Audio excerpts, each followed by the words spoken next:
It was a complete change for the traditional vehicles that we manufactured here. Saloons and hatchback cars. It was completely different shape, completely different style, and a completely different name that no one really understands what it meant at that time.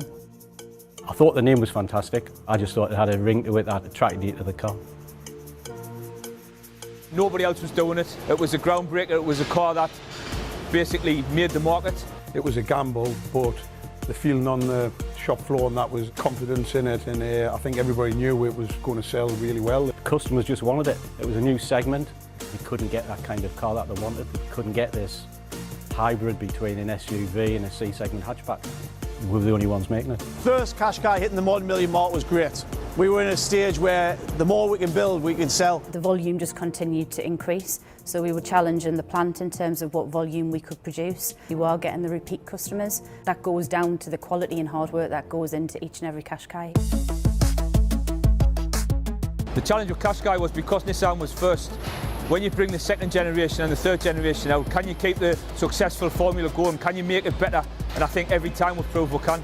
As soon as we build the car, we'll look to improve it the next time, and we'll look to improve how we manufacture it. That's great, isn't it? It's a great new car.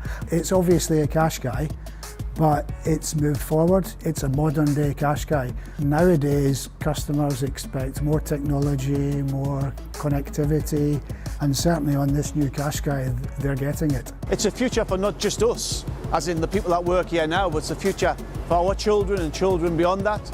A lot of people have worked on all three generations, and clearly there's a pride about NISSAN UK being the home of Qashqai, and we hope that there's many more generations to come in the future. The Qashqai is the lifeblood of Sunderland, and it's treated that way. The car is made with pride from all levels. From a region point of view, it's as recognisable as when you see Pension Monument when you approach the city. I've worked for Nissan for 20 years, and obviously I've been involved from first generation through to where we are today. For me, I'm very proud. I love seeing Qashqai, I love seeing Nissans on the road. We couldn't do the kind of things that we do in Sunderland without the team that we've got here. And I'm sure that there's a real pride there. It really looks great. Everybody thinks it looks great. It gives you confidence and it does get you excited. I really do think we've got a winner on our hands here.